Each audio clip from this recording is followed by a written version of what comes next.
There's two things. Why you think you haven't landed the right job and why you actually haven't landed the right job. So if you want to be told that everything's going to be all right and be given a lot of toxic positivity and motivation, this video is not for you. If you want a little bit of tough love to get you back on track, then keep watching.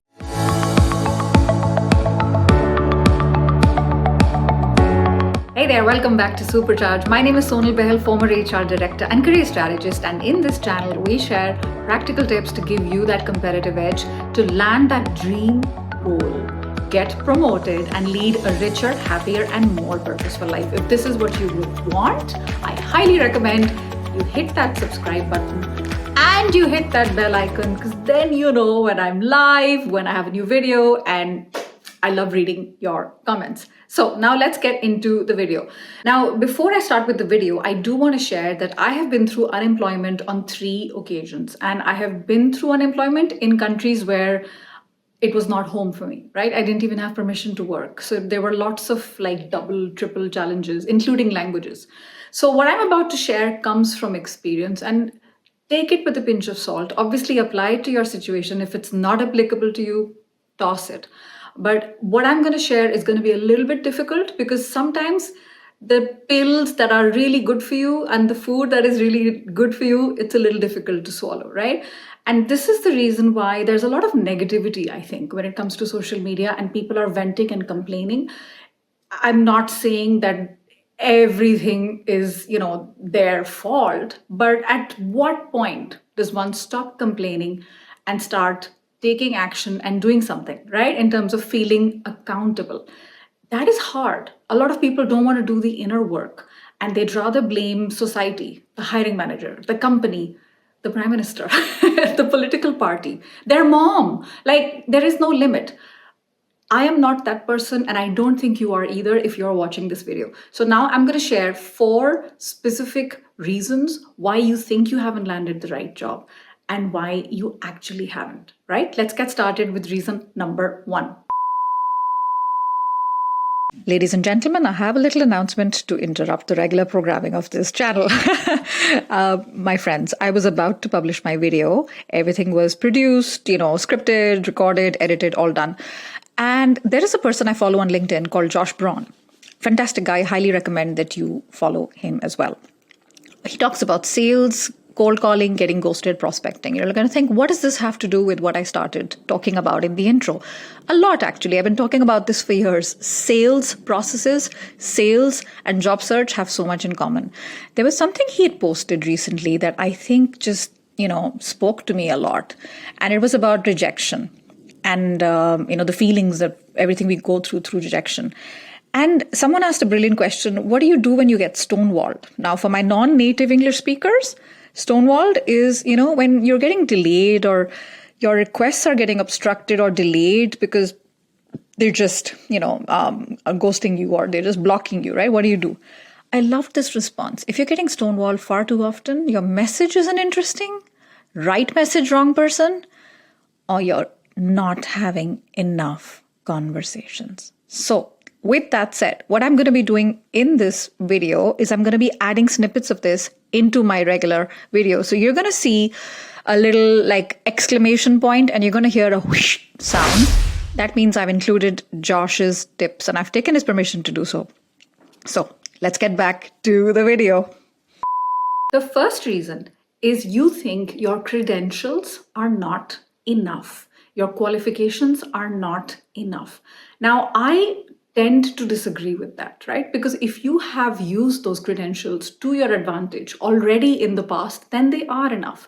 We are in a very different market today, my friends, right? So we've got to sort of change a little bit with the times.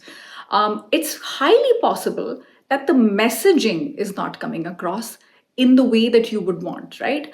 A resume that could get you a job in 2011 or 2002 may not work for you today, like 10, 20 years later.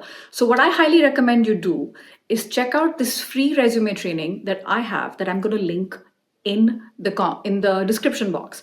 And, there are specific tips and strategies that can help you to hone in on the messaging, because you have those credentials, etc., that companies are looking for, but it comes down to speaking their language, right?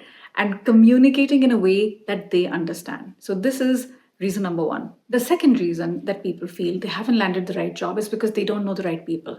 They feel like they lack the right sort of networks, right? The point of that is that's not exactly true.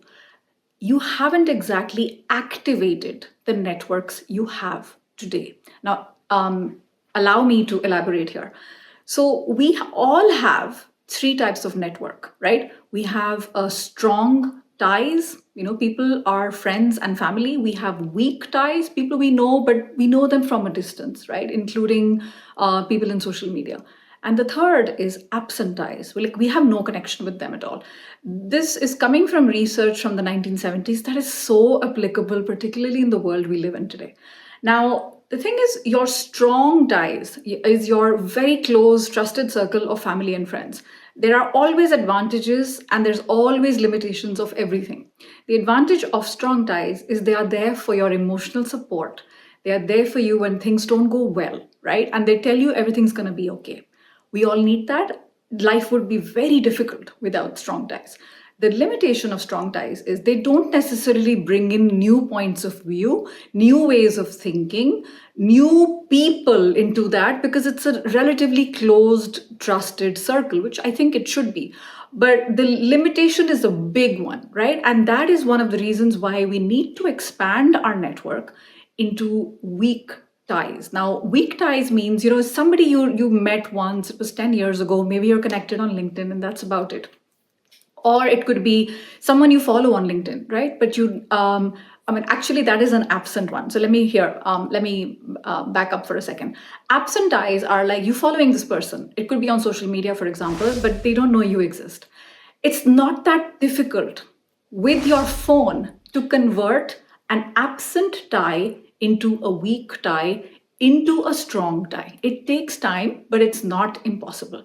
It starts off with a platform like LinkedIn. Let's get specific here, right? So you're following someone, you like their work, send them a personalized connection request. I've made a video specifically about this because I still see 99% of connection requests that come to me and to a lot of people which are blank. Missed opportunity, right? Show them that you've done a little bit of research on them. This could be a hiring manager. This could be a recruiter. Makes a huge difference. And you don't necessarily have to, connect and say, hey, do you have any jobs for me? Don't make it about you. And the easiest way to find out if you're making it about you is check out any emails that you sent to these people. How many times you use the word I and how many times do you use the word you? Come from a place of adding value. I've talked so much about LinkedIn and the power of networking. I have a whole playlist on LinkedIn. So I highly recommend you check that playlist out and just binge watch a few of those videos. So instead of focusing on people you don't know, focus on the network you already have and focus on converting absent ties into weak ties, into strong ties. And I don't just like saying do this, don't do that, right? There needs to be actionable advice. So back in September 2020, I did a live stream with an INSEAD professor, Noah Askin, and I highly recommend you check it out because the topic of that live stream was networking in the age of COVID, right? And he gets very specific on different ways that you can expand your network. Highly recommend you check it out. It's worth your time. The third reason that you think you haven't landed the right job is because of luck.